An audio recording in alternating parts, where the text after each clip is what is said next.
पंजाब केसरी में आप सबका स्वागत है। मैं हूं चंद्रशेखर धरनी।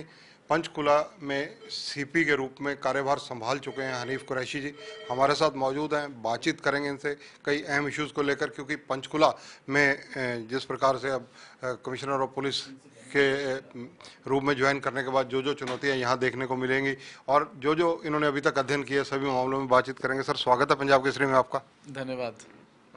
सर, सबसे पहले तो क्योंकि पंचकुला में आपने as a commissioner of police join किया है, यहाँ क्योंकि सराउंडिंग एरिया में देखा जाए तो कई स्टेट, हिमाचल पड़ती है, उत्तर प्रदेश पड़ता है, और सरकार का भी विशेष फोकस है कि नशा मुक्त बनाया जाए। इन एरियो से नशे को रोकने के लिए आपके क्या एफर्ट रहने वाले हैं?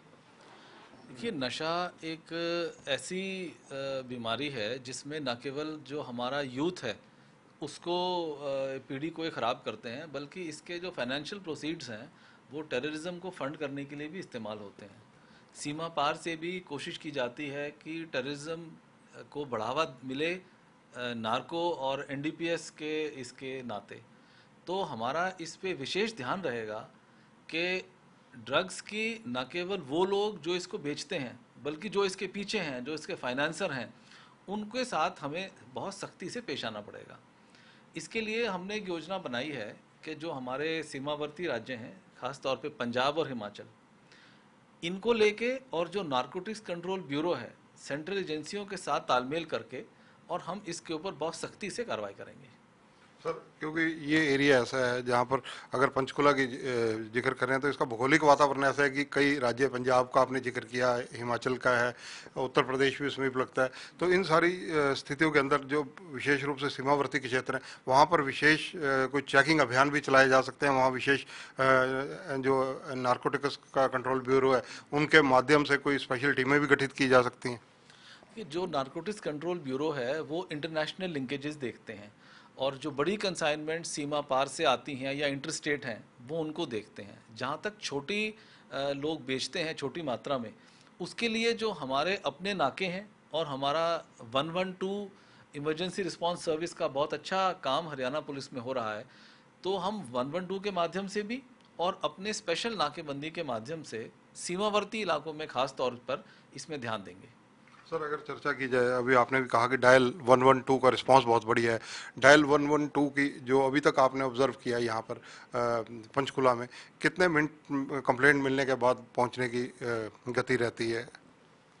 कि ये अभी मैंने ऑब्जर्व नहीं किया है, मैंने अभी कल परसों ही चार्ज लिया है, लेकिन अर्बन एरियाज़ में और रूरल एरियाज़ में दोनों एरियाज़ के अंदर 112 का अवेलेबिलिटी है।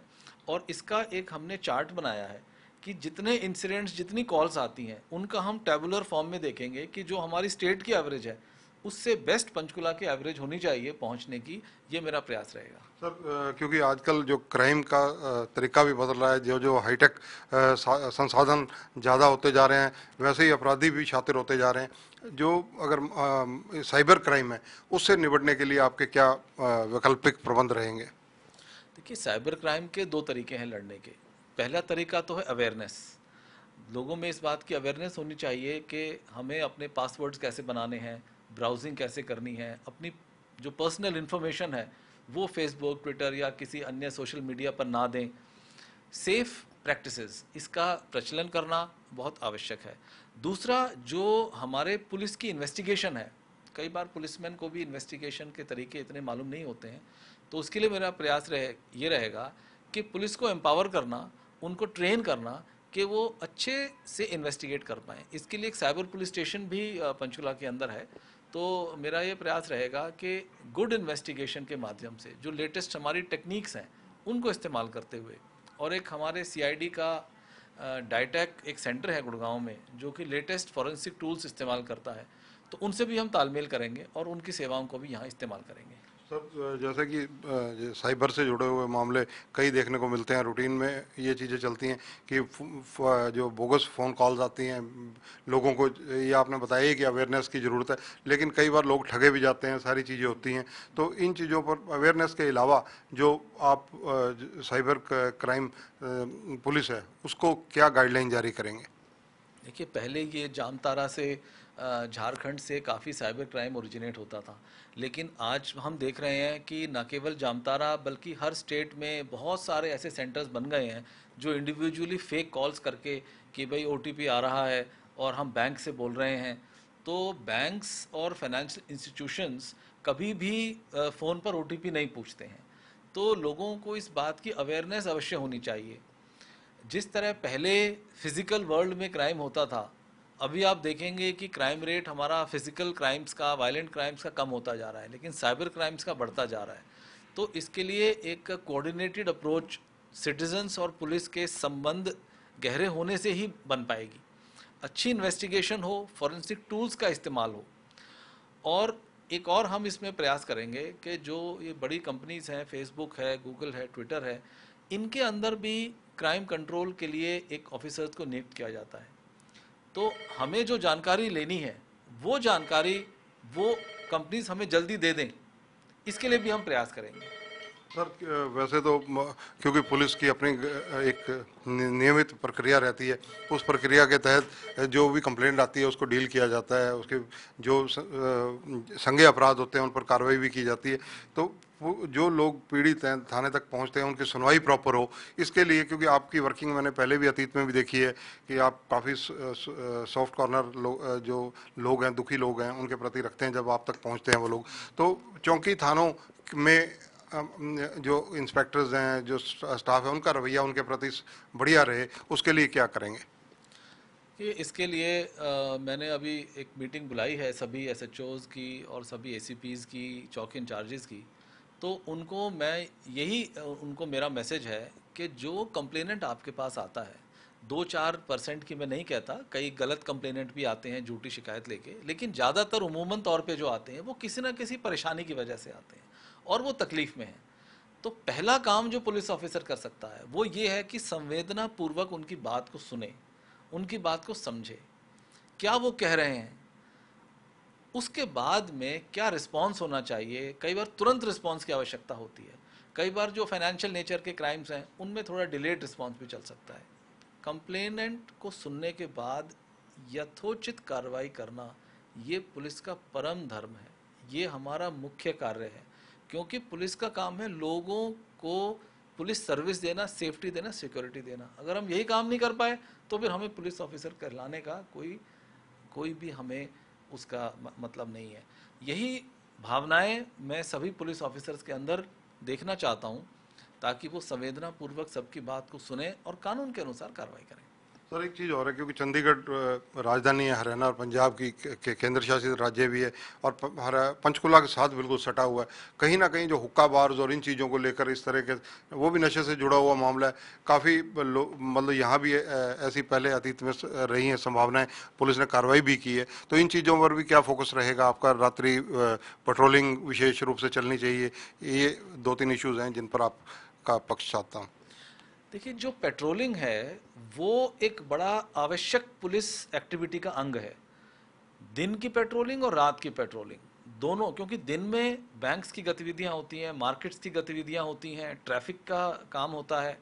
रात में इसलिए आवश्यक है क्योंकि बर्गलरी है, रात में अगर कोई महिलाएं जाती हैं उनकी सुरक्षा की बात है।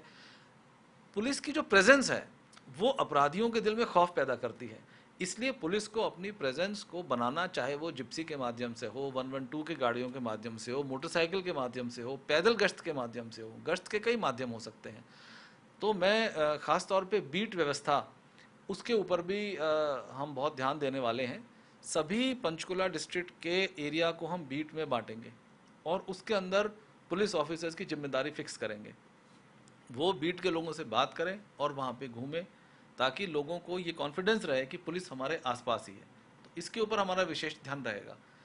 दूसरा, जो आपने ड्रग्स की बात कही है, उसके लिए हरियाणा ने पिछले कुछ दिनों में नॉर्दर्न रीजन स्टेट्स की भी कॉन्फ्रेंस की थी। वहाँ पे हिमाचल, पंजाब, चंडीगढ़, यूपी, राजस्थान, दिल्ली, इन सब स्टेट्स का एक कोऑर्डिनेशन सेल एस्टैब्लिश हुआ है। तो मैं समझता हूँ कि हरियाणा ने जब इतनी पहल की है तो हमें ट्राई सिटी के अंदर एक पार्ट होने के नाते हमें उस काम को आगे बढ़ाना है, और कोई भी अकेला इस काम को नहीं कर सकता है। नागरिकों का भी हमें साथ लेना होगा और जो हमारे नेबरिंग स्टेट्स हैं उनका भी हमें साथ लेना होगा। और इसके ऊपर हम कार्रवाई करेंगे। सर, जैसे कई थाने हैं, मतलब जैसी जानकारियाँ मिली हैं, वहाँ स्टाफ की बहुत भारी कमी है, जैसे 5 या 7 या 8 लोग ही हैं, तो पुलिस बल की जो संख्या बढ़े उसकी तरफ भी आप निसंदेह बातचीत करेंगे, आला अधिकारियों से फोर्स लाने की कोशिश करेंगे? इसके लिए ऑलरेडी हमारी डीजीपी साहब से बात हुई है। पिछले समय में हरियाणा पुलिस ने काफ़ी भर्तियां की हैं और उनकी ट्रेनिंग जल्दी ही हरियाणा पुलिस एकेडमी मधुबन में शुरू होने वाली है। मुझे उम्मीद है कि ट्रेनिंग ख़त्म होने के बाद पंचकुला पुलिस को काफ़ी संख्या में पुलिसमैन मिलेंगे। लेकिन साथ ही साथ मैं ये भी देखना चाहता हूँ कि 10 या 20% जितनी भी वैकेंसीज़ हैं, लेकिन जो एग्जिस्टिंग फोर्स है उसको भी एफिशिएंटली यूटिलाइज़ करना, क्या वो अपना काम फुल एफिशिएंसी से कर रहे हैं कि नहीं, इसके ऊपर भी हमारा विशेष ध्यान रहेगा। एक मैंने मैन पावर ऑडिट करने के लिए कमेटी बनाई है। वो मैन पावर ऑडिट करेंगे कि जिस पुलिसकर्मी का जो काम है क्या वो उसको कर रहा है, कहीं वेस्टेज ऑफ मैन पावर तो नहीं हो रही है, गनमैन किसी को एक्स्ट्रा तो नहीं दिए हुए हैं। कई बार ऑफिसर्स के ध्यान से इधर उधर की ड्यूटियां लग जाती हैं जो किसी काम में नहीं होती हैं। वो कमियां सारी मैन पावर ऑडिट के माध्यम से भी मुझे लगता है कि 10% फोर्स हमारी बढ़ जाएगी। सर, आखिरी सवाल, ये सवाल क्योंकि आजकल पंचकुला बहुत ज़्यादा चर्चा में है, एफआईआर नंबर 170 और 171 को लेकर, एक आईएएस के अशोक खेमका के खिलाफ दर्ज हुई है, एक संजीव वर्मा जी के खिलाफ, उसका आगे इन्वेस्टिगेशन, क्योंकि पुलिस ही एजेंसी है जो करती है, इसमें आगे क्या रुख रहने वाला है, पुलिस उसमें क्या कार्रवाई कर सकती है? देखिए, ये दोनों एफआईआर्स के अंदर हमने डीजीपी के माध्यम से हम चीफ सेक्रेटरी को इसमें आगे परमिशन के लिए एक एप्लीकेशन मूव करेंगे और उसके बाद जो आदेश वहाँ से प्राप्त होंगे, क्योंकि पीसी एक्ट के अंदर ये रिक्वायरमेंट है कि पहले हमें कॉम्पिटेंट अथॉरिटी से परमिशन लेनी होती है, तो यही प्रक्रिया कानून के हिसाब से इसमें हम आगे कार्रवाई करेंगे। धन्यवाद सर। तो ये हैं हनीफ कुरैशी जी, कमिश्नर ऑफ पुलिस हैं पंचकुला। हाल ही में इन्होंने कार्यभार संभाला है, सेवा, सुरक्षा और सहयोग का वायदा जनता से कर रहे हैं। साथ ही साथ क्योंकि पड़ोसी राज्य जो हैं वहाँ से कहीं से नशे की तस्करी ना हो, नशे को बढ़ावा ना मिले, इन सब चीज़ों पर अंकुश लगाने के लिए भी पुलिस को ये कड़े निर्देश अपने जो इनके स्टाफ के लोग हैं उनको दे रहे हैं, और इसके अलावा जो भी प्रयास सार्थक होने चाहिए वो करने के लिए एक रणनीति अपने अनुभव के आधार पर ये निसंदेह बनाने जा रहे हैं। आम लोग जब थाने और चौकी में आए उनको एक विश्वास रहे और पुलिस से एक अच्छा संवाद रहे, उनका एक अच्छा वातावरण मिले, ये इनके प्रयास रहेंगे, जैसा इन्होंने बताया। कैमरामैन सुनील के साथ चंद्रशेखर धरनी, पंजाब केसरी टीवी, पंचकुला। हमसे जुड़े रहने के लिए हमारे YouTube चैनल को सब्सक्राइब करें और नई वीडियो की नोटिफिकेशन के लिए बेल आइकॉन को दबाएं। अगर आप ये वीडियो Facebook पर देख रहे हैं तो लाइक जरूर करें और ज्यादा से ज्यादा शेयर करें। धन्यवाद।